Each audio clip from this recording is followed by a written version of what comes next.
Good evening. It's Freddie Vasquez with Basement Politics Unfiltered. Happy Sunday. Tonight's episode, Shots Fired. I want to talk about gun violence here in the city of Yonkers. Let's talk about it, folks. Let's get it popping.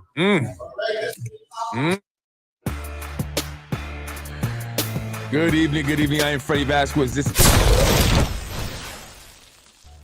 This is Basement Politics Unfiltered. I am Freddie Vasquez. Tonight, shots fired. Let's talk about the gun violence here in the city of Yonkers. Is violence down?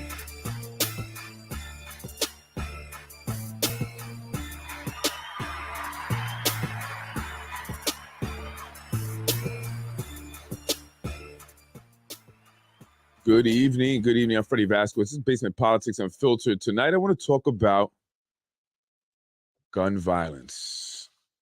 And I want to go over some of the shootings that have happened here in the city of Yonkers, not just this year, but in recent years, past 3 years, let's say, going back to 2019. There have been a lot of gun violence, a lot of incidents where a gun was involved and someone died, and a lot of innocent, at times, individuals. And I just want to go over that. But I do want to stay positive and say that crime overall, according to statistics, is down. But first, I want to say happy Sunday.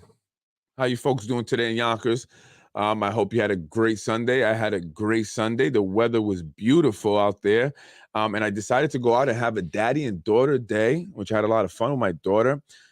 We happened to just go over to Untermeyer Park. I was actually driving down Warburg and I saw this like driveway that led up to there, and I just pulled over and I parked and I said, "Come on, let's go. I want to show you the aqueduct." And I don't know if you folks remember, but when I was younger, we used to play on the aqueduct, and this also, where supposedly the son of Sam and his cult did some stuff behind the Untermeyer Park there, Eagle's Nest. So I took my daughter up there. It's really changed their lives. Pretty cool. They've actually made paths and stuff. I mean, if in case you haven't gone, I haven't been there in so long. And I thought it was pretty nice what they did. So I just want to say I recommend that you go for the day, and a beautiful Sunday like today. If you have nothing to do, check it out. It's pretty cool. They have a lot of paths that you can walk and stuff. And it was a lot of people. Wow, I was pretty amazed by the amount of people that were there today. And then after that, I went over to Off the Hook Seafood, really good seafood at 47 North Broadway. The business is fairly new, but they have been, I believe, maybe like 2-3 months now. And they do have a dine-in part and a takeout part. So, they have two different sides. The dine-in part is really nice. I walked in there. I met the owner. So I recommend that you check it out if you're in the mood for seafood, codfish, catfish, shrimp, tilapia, flounder, all kinds of stuff. And then we went over across the street to Six Borough Ice Cream, where I met the owner, Patrick, very nice guy. And I got some ice cream for my daughter. But I should have got some for myself because I got her the ice cream, the vanilla, and wow, that was amazing. Some of the best vanilla that I've had. And I normally don't like vanilla just by itself, but I can eat that whole thing by itself. So I was mad that I didn't get myself a cup. My daughter didn't really share too much. It was good. But so check it out. If you're in the mood for ice cream, that's also on North Broadway right there, right across from the Off the Hook. So some seafood, some ice cream, make it a day. And then we went over to the pier where we sat down and kind of chilled and we ate. So I had a great day with my daughter. So, just putting that out there because I like to support local businesses. So if you're out, and about one day on a weekend and don't know what to do, there you go. And it was the ice cream wasn't free and the food wasn't free, but everything else was free. And I do want to just say that the Yonkers Police Department will be having coffees with cops on April 28th. I didn't get the time. I should have got the time. But it's on April 28th, and I will post it at McDonald's on South Broadway. I will be attending. I want to support community togetherness, right? We're going to be coming together, hopefully, after what happened, past week with the shooting where a police officer was shot. So I want to talk about that. Is crime down? Is Yonkers safer? Well, according to the statistics on the what is it called? The Crime Data Explorer on the FBI page. Yeah, Yonkers, the crime is down. It really is down. Some people, however, question if that is true. Is crime really down? Yeah, well, according to the numbers here that I've been seeing, and I showed this not too long ago, but crime is down, and this is only going to 2020. I don't know why it only goes to 2020. But just to give you an example here, this is Yonkers Police Department homicides. And look, you had a total of 15, right? And that's 2018. Let's go to 2020. And it was 7 right here. So yeah, crime is down. We only had 7 homicides in 2020. I'm not sure how many we had in 2019. I'm sorry, 2021, but it is down from 2019, from 2018, 2019. I'll just show it there, 14. So the mayor's right. We had 33 in 2016, 33 murders, right? And that's according to statistics. However, I have spoken with some people who are not quite sure if those numbers are correct, right? 2 p.m. Oh, thank you. So the coffees with police on South Broadway at the McDonald's will be at 2 p.m. Thank you, William. Mueller lies. How does he lie, Jake? Tell me. I'm honestly asking you, genuinely asking you. Tell me. I want to hear that. I've spoken with Police Commissioner John Mueller, and he is looking to do some things in the community, and I want to help out with that. However, I'm also hearing that he's moving on to MTA, so I don't know who the next police commissioner will be. It seems like it's happening because Keith Olson did mention it to press, so I think it's going to definitely happen. I don't know how much longer he's going to be here. Which kind of sad. I was just establishing a relationship. But let's go over some of the shootings really quick here in the city. Yeah, Jake, that's what some people are saying. Underreports crimes, because this Crime Data Explorer is dependent on the police departments, right, of the of the municipalities, local police departments throughout the country to report. So if they're not reporting accurately, then it could be totally off. And I mean, I didn't see any Hispanics arrested for the past 3 years. So let's just pretend that. But I hate to say it, I don't think that's accurate, right? But for some reason, it didn't have any Hispanics. The statistics only go to 2020. It's completely garbage, I think, too. Be nice, Jake. Fatty Olson will be the next PC. Really? Maybe. They're looking for a Latino police commissioner. And if they were to choose a Latino or go with a Latino, I would assume that they would think of Hector Lopez. Why not, right? But anyway, let's talk about some of the shootings in the city of Yonkers in the past couple years, or past few years, 3 years. Well, as you know, the recent shooting on Elm Street that left a cop shot in the abdomen and the suspect dead. Family are actually questioning how many times the suspect was actually shot. They're not questioning because they want to say or imply that the police did something wrong. They understand the situation. They do. And I have been in contact with the family. And I say that because I don't want, I would hate for people to have any animosity toward the family. I mean, some families still live here in the city of Yonkers. Others are out of state. But again, this is not something that, they had any hand in. If they knew about it, if they could foresee it, I'm sure they would have worked hard to prevent it. It's still a loved one and they're still grieving, and they're just trying to understand the details, right? According to the coroner, there were actually, a bullet wound on the arm as well as the head of the suspect. But I'm going to let the police kind of continue doing the investigation. I don't want to put things out there. So that happened, as you know, this past week. And then you remember the nightclub shooting at Duels on Yonkers Avenue that left a server dead, right? And that had its kind of controversy there because of maybe some of the incidents that had been happening there, and police didn't really do anything about it. And then this happened. And then now they want to go and shut it all down, right? Well, you should have, done stuff before. On Main Street, you had the suspect who shot at cops. A cop was injured in that shooting. And that was a man who attempted to commit suicide by cop. He wanted the cops to shoot at him and kill him, so he shot at them. Fortunately, he didn't hit any cops, but I believe the police officer was injured when he jumped out the way. And that was in January of 2022. Elm Street, March 2021, and I might be out of order here. There were 4 people hit by one shooter. And I don't know if you remember, there's video of that where the guy's coming up. I believe he might have been in a cab. I don't know. But he's in the back seat and he just pulls out the gun out the back window and shoots 4 people. again on Elm Street. Actually, it was on Ash, but near Elm Street. The Tree Streets, man, Tree Streets. 6-year-old was shot in the chest. Fortunately, he survived. That was in April of 2021.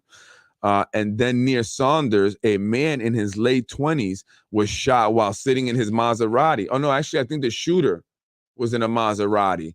And the man was either walking to his home and he was shot. But he survived also, but he was critically wounded. Morningside, and I'm going back a little bit. This is back to 2019 when an 18-year-old was shot in the head by a stray bullet when a 15-year-old was shooting at some individuals who were chasing him after they were looking to get their chain back that he had stolen. And then on Ludlow Street, another 6-year-old walking with her mom. This was actually in 2016. But the reason why I bring it up is because there are a lot of young, innocent bystanders. Another 4-year-old was shot walking with her mom to the store. Luckily, she survived. Palisade, this was in February of 2021. 2 men shot, one in the shoulder and the other in the arm. On Valentine Lane, a 45-year-old man was shot after a dispute with another man. 63 Oak Street, 2020, a man was killed after a fight with a friend. You know the kind of friend that is. Ashburton, August 2021, man killed after being shot inside a bodega by a 15-year-old. And I remember that because I knew both the individuals. I knew them well. I knew both the 15-year-old and I knew the man that was shot inside the bodega. His name was Javon. Rest in peace, Javon. I won't mention the other kid's name because of his age, but it's unfortunate. In fact, the shooter on that, the 15-year-old, was actually taken out of Yonkers to prevent something like this. So he had not been living in Yonkers, but he would come back often to visit family. And unfortunately, this is one of the times he was visiting. And then there was another incident in Lawrence, October 13, 2020. A man shot after 2 men jumped out of a car and shot him, leaving him dead in the vestibule of a building, to be found dead later by, people who were walking by. Then there was a 4-year-old, this was back in 2015, who accidentally shot herself in the face, and she later died when she found a gun that was kept in the home. And I can go on. There are other shootings. There are other, accidental shootings, with illegal guns. And I just wanted to name a few. Those where people died, and I remember when the 18-year-old died, walking to Lake Street over there on Morningside, where she was with her younger sister and trying to protect her sister. So, is Yonkers safer? Well, according to the statistics here and the FBI, it says they are. But according to Jake, they're underreporting. And I've heard that before, Jake. That's not something that I haven't heard. Other people have said they're not reporting. The numbers just aren't correct. They're saying that it's impossible. They don't believe how we're getting a lot more people coming into Yonkers, and it seems like crime has gone down significantly. It should be the opposite. I mean, I don't know. It does feel like crime has gotten worse. I mean, it seems like we are hearing about a shooting too often, right? They're too close together. So what are our elected officials doing about it? That's the huge question. We haven't heard anything from the elected officials, really. Mike Spano, the mayor, is the only elected official that has spoken really on it. Obviously, John Mueller has made comments. He's the police commissioner, is only right. But we have not heard from the city council. Haven't heard from majority leader, the majority whip. We haven't heard from the city council president or the minority leader or Shanae Williams, where some of the shootings have taken place, her district, or Corazon Pineda, where many of the shootings have also taken place in District 2. She was there for the press conference the day of the shooting, but was not there for the press conference at police headquarters. Where are the city council, in fact? Many have been absent from meetings, press conferences, and other public appearances. It seems like when the mayor shows up, you have maybe 1 or 2. But before, it seemed like they would show up a lot more. At the press conference at police headquarters, Mike Breen showed up and Majority Leader Tasha Diaz. But that's about it. On Elm Street, the day of the shooting, we had, of course, Corazon Pineda Isaac show up. And there was County Legislator Jimmy Nolan who showed up. But that was it. An officer was shot. Once again, another shooting on Elm Street, yet city council is pretty much absent, not saying a word. And I believe that Corazon Pineda should be speaking up more. What are we doing about it? Are there any initiatives in the works? I just don't see a whole lot. People say, Freddie, you get on the council a lot, but what are they doing? What are they doing? People have been saying to me, more than several people have been saying about the absence of the city council president at some of the meetings, particularly that one that pertained to the budget. That's huge. That's one of the biggest responsibilities of the city council, is to review the budget and get a budget approved and passed. And, so they should be very involved with that. So to be missing meetings, particularly when they're speaking about the city budget, doesn't look good. And a lot of people are noticing, and they're bringing it to my attention, because I'm not noticing it really until they bring it to my attention. They didn't like the fact that she left early, even Majority Leader Tasha Diaz, to lead the meeting. I guess people have a life. I don't know, got to go on vacation and stuff. But, it seems like if you want to be an elected official, you have to make sacrifices. And one of the sacrifices is giving up your time. And you have to know these, I believe they know the schedule ahead of time. So they should really work, their personal life around that, because that's an important thing. It's an important role. It's an important responsibility. And as you can see, a lot has not been done for the people, in my opinion. And I could be wrong. Please correct me. But a lot has not been done for the people. And I'm sure I'm not the only one. There are a lot of disappointed people in the city council. A lot of people disappointed. You guys are not looking good. And maybe that's why the mayor wants to go for a fourth term. Happy birthday, John Rubo. City councilman from the 4th district, turned 51 today, I believe. No, just kidding. No, John is 20. Now, I'm not sure how old he is, but today, I believe, is his birthday. Maybe it was yesterday or today. But I hear that he did a nice thing. John Rubo, the councilman from the 4th district, gave a bunch of tickets to children over by the Glenwood, Warburton area. I believe that's District 1, for the circus over at Cross County. Some people say it's a great gesture, and I'm just repeating what people say, okay? Say it's a great gesture, but they're wondering why he's been doing so much outside of his district. Is it because he's looking to set himself up for a citywide race? Mayor's race, perhaps. It was last summer that John Rubo was at Serrato Park with Tasha Diaz handing out food for Feeding Westchester. So he's been doing a lot outside his district, and they're wondering, but why not do some of these things for his own district? Is he looking to, make himself well known in other areas of Yonkers because he plans on running a citywide race? Could be. John Rubo is the golden boy, I heard at one point, but people are not so sure anymore. Now people are really leaning towards the mayor going for a 4th term. What do you think? Is the mayor going for a 4th term? He's got to finish what he started, right? I believe so. That's my opinion. In my opinion, I believe that the mayor is going to go for a 4th term. I don't see why he wouldn't. What would stop him? I mean, the council, they're going to do what he says. Why not? And I don't think that people will vote for someone other than Mike Spano if he runs again. I don't see anyone coming in there that will challenge Mike Spano if he were to run again. So I think that's what's going to happen. And one of the things that they spoke about at the press conference at headquarters was ghost guns. What is a ghost gun? Ghost gun, untraceable, do-it-yourself ghost guns are the fastest growing gun safety problem in the country. They become this is crazy. They become a weapon of choice for violent criminals, including white supremacists. Well, it wasn't a white supremacist who was caught with one here in the city of Yonkers, was it now? I love how they're trying to get this whole white supremacist thing all in our heads. I've never had an issue with white supremacists. Have you? Not me. A lot of other people, but they weren't white supremacists. Anyway, and because they can be obtained with no background check and no questions asked, they are undermining gun safety laws across the country. In anticipation of the ATF finalizing a new rule relating to kits and parts used to build ghost guns, it is important for the public to understand the prevalence of ghost guns in murders, shootings, and other crimes. Every town has therefore collected examples of reported murders and shootings using ghost guns since 2013. In addition, this site collects the latest figures on ghost guns. Yeah, so ghost gun, And I bring it up because that was one of the guns that was discovered on the suspect, or when they raided I believe they actually found it in the bodega.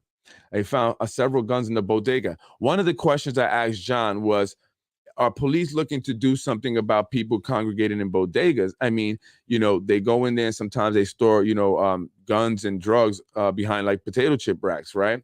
And he said that the bodega owners are scared to tell them to leave. I get it. They may be intimidated. And I found this article here, which I thought was interesting.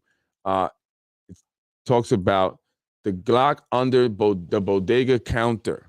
Talking shop with New York City's handgun permit wranglers. So it's basically talking about bodega owners being allowed to have, guns in their bodegas, right? And I think it's only right. I think they should. But New York City, being one of the toughest cities, toughest gun laws, you can't have a gun in New York City unless you're law enforcement or some special reason. But bodegas owners are fighting to be allowed to carry one because of their own safety. And I think it's only right. I mean, I know here in Yonkers, I remember the bodega owner from the neighborhood that I knew and I would go to all the time. He was robbed and shot in the eye, and actually his worker, I guess, the guy that would always work with him, and, he lost his eye because of it.